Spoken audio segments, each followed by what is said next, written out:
Welcome back to my YouTube channel for all the recipes. ಇವತ್ತು ನಾವು high protein dosa idli ಹೇಗೆ ಮಾಡೋಣ ಅಂತ ಬನ್ನಿ ನೋಡೋಣ. ನಾನು 1/4 ಕಪ್ ಎತ್ಕೊಂಡಿದ್ದೀನಿ. 2 ಇಂದ 3 ಸ್ಪೂನ್ ಅಷ್ಟು ಬರುತ್ತೆ. ಈಗ ಏನೇನು ಹಾಕ್ಕೊಳೋದು ನೋಡೋಣ ಬನ್ನಿ. ಹೆಸರು ಬೇಳೆ ಹಾಕ್ಕೊತಾ ಇದ್ದೀನಿ. ಇದು ತುಂಬ ಹೆಸರು ಕಾಳು ಹಾಕ್ಕೊತಾ ಇದ್ದೀನಿ.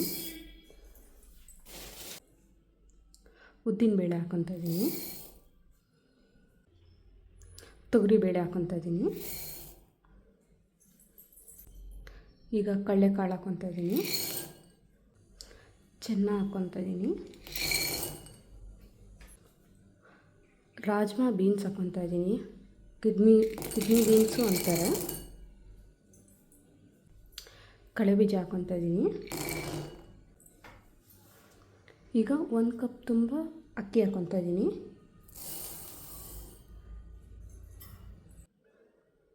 ಈಗ ರಾಗಿ ಬಂದು 1/3 ಕಪ್ಪಷ್ಟು ಹಾಕ್ಕೊತೀನಿ. 1/3 ಕಪ್ಪಷ್ಟು ರಾಗಿ ಹಾಕ್ಕೊತಾ ಇದ್ದೀನಿ.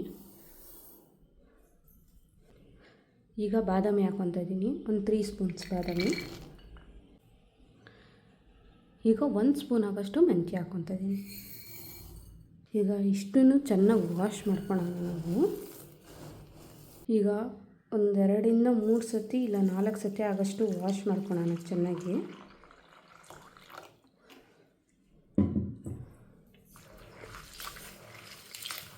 ಈಗ ಏನಾನ ಇದ್ದರೆ ಎಲ್ಲ ಬರುತ್ತೆ. ನೀಟಾಗಿ ಫುಲ್ಲು ನೀಟಾಗಿ ಕಾಣಿಸೋ ಥರ 2 ಇಂದ 3 ಸತಿ ವಾಶ್ ಮಾಡ್ಕೊಳ್ಳೋಣ. ಈಗ ಇದು 3 to 4 ಟೈಮ್ಸ್ ಇಲ್ಲ 5 ಟೈಮ್ಸ್ ಅಷ್ಟು ವಾಶ್ ಆಗಿದೆ. ಈಗ ಇದರ ತುಂಬ ನೀರು ಹಾಕಿಕ್ಕೋಣ. ಹಾಗೆ ಇದನ್ನು ನಾವು 8 ಅವರ್ಸ್ವರೆಗೂ ಹಂಗೆ ಬಿಡೋಣ. 8 to 9 ಅವರ್ಸ್, ಓಕೆನಾ? ಅದಾದಮೇಲೆ ರುಬ್ಬೋಣ. ಈಗ ಮತ್ತೆ 1 ಕಪ್ ಎತ್ಕೊಂಡಿದ್ದೀನಿ. 1 ಕಪ್ ಆಗೋಷ್ಟು ಅವಲಕ್ಕಿ ಎತ್ಕೊಳ್ಳೋಣ. ಈಗ 1 ಕಪ್ ಅವಲಕ್ಕಿ ಎತ್ಕೊಂಡಿದ್ದೀನಿ. ಇದು ರುಬ್ಬಕ್ಕಿಂತ ಮುಂಚೆ 1/2 ಅವರ್ ಮುಂಚೆ ನೆನೆಸಿದ್ರೆ ಸಾಕು. ಮೆತ್ತ ಆಗುತ್ತೆ ದೋಸೆ, ಆಮೇಲೆ ಕ್ರಿಸ್ಪಿಯಾಗಿ ಬರುತ್ತೆ. ಈಗಿದು 8 ಅವರ್ಸ್ ನೆಂದಿದೆ. ಚೆಕ್ ಮಾಡೋಣ.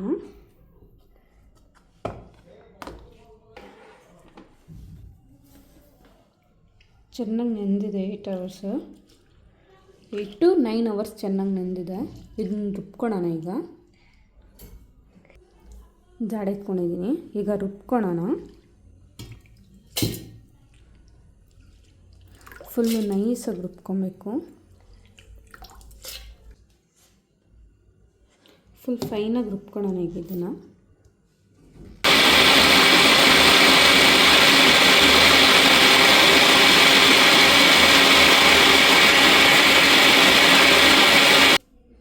ಈಗ ಚೆನ್ನಾಗಿ ಗ್ರೈಂಡ್ ಆಗಿದೆ ನೋಡಿ.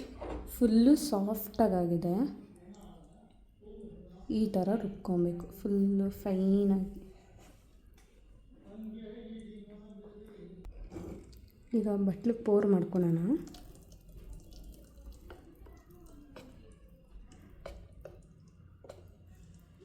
ಆಗಲೇ ಅವಲಕ್ಕಿ ನೆನೆಸಿದ್ನಲ್ಲ, ಚೆನ್ನಾಗಿ ನೆಂದಿದೆ. ಅದು ಸಾಫ್ಟಾಗಿದೆ. ಈಗ ಲಾಸ್ಟಲ್ಲಿ ಹಾಕ್ಕೊಳ್ಳೋಣ. ಇದು ಲಾಸ್ಟಲ್ಲಿ ಇದಕ್ಕೆ ಮಿಕ್ಸ್ ಮಾಡ್ಕೊಳ್ಳೋಣ.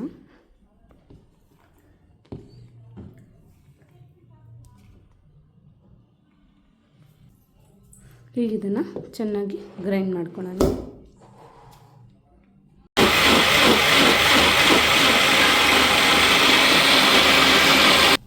ಈಗ ಇದನ್ನು ಓವರ್ ನೈಟ್ ಬಿಡೋಣ ಹಂಗೆ.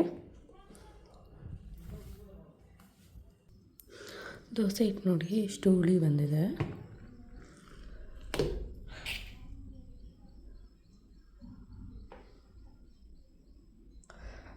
ಒಂದು 14 ಅವರ್ ಆದರೂ ಈಚೆ ಕಡೆ ಇರಬೇಕು. ಆವಾಗ ಇಷ್ಟು ಹುಳಿ ಬಂದಿರುತ್ತೆ. ಚೆನ್ನಾಗಿ ಮಿಕ್ಸ್ ಮಾಡ್ಕೊಬೇಕು. ಇದು ಆಗ ದೋಸೆ ಚೆನ್ನಾಗಿ ಬರುತ್ತೆ.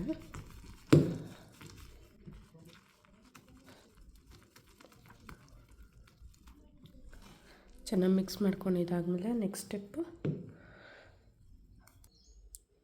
ಇವಾಗ ಇದಕ್ಕೆ ಉಪ್ಪು ಹಾಕ್ತಾಯಿದ್ದೀನಿ. ಚೆನ್ನಾಗಿ ಮಿಕ್ಸ್ ಮಾಡ್ಕೊಳ್ಳೋಣ.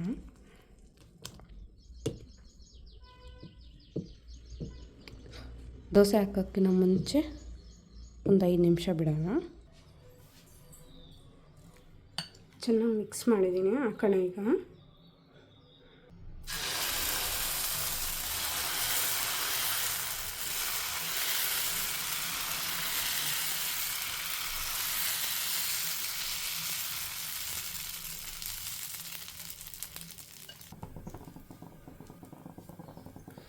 ಎಣ್ಣೆ ಬದಲು ತುಪ್ಪ ಹಾಕೋಣ ಈಗ. ಮಕ್ಕಳಿಗೆ ಹೆಲ್ತಿಯಾಗಿರುತ್ತೆ. ಮಕ್ಕಳಿಗೆ ಜಾಸ್ತಿ ಎಣ್ಣೆನೂ ಯೂಸ್ ಮಾಡಬಾರ್ದು.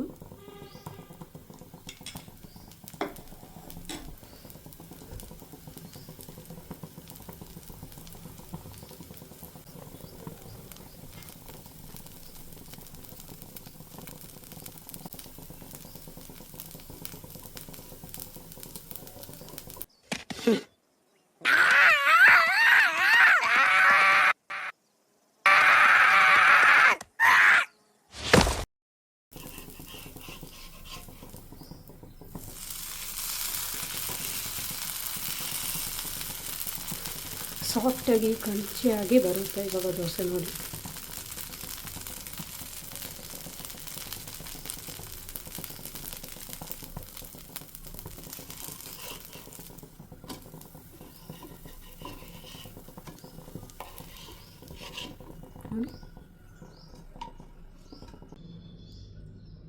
ದೋಸೆ ನೋಡಿ ಎಷ್ಟು ಕ್ರಿಸ್ಪಿಯಾಗಿ ಬಂದಿದೆ. ಈ ಥರ ಮಕ್ಳಿಗೆ ಮಾಡಿಕೊಟ್ರೆ ಹೆಲ್ತಿಯಾಗಿರ್ತಾರೆ. ಹೈ ಪ್ರೋಟೀನು ಸಿಗುತ್ತೆ. ಕಾಳು ತಿನ್ನಲ್ಲ, ಅದು ತಿನ್ನಲ್ಲ, ಇದು ತಿನ್ನಲ್ಲ ಅನ್ನೋರು ಮಕ್ಕಳು ಆರಾಮಾಗಿ ತಿಂತಾರೆ. ಹೇಗಿದೆ ರೆಸಿಪಿ ಅಂತ ಟ್ರೈ ಮಾಡಿ ಕಮೆಂಟ್ ಸೆಕ್ಷನಲ್ಲಿ ಕಮೆಂಟ್ ಮಾಡಿ. Thank you for watching my channel. Like, comment, share ಮಾಡಿ. ಹಾಗೆ ಸಬ್ಸ್ಕ್ರೈಬ್ ಮಾಡ್ಕೊಳ್ಳಿ ಹೊಸ ರೆಸಿಪಿಗೋಸ್ಕರ.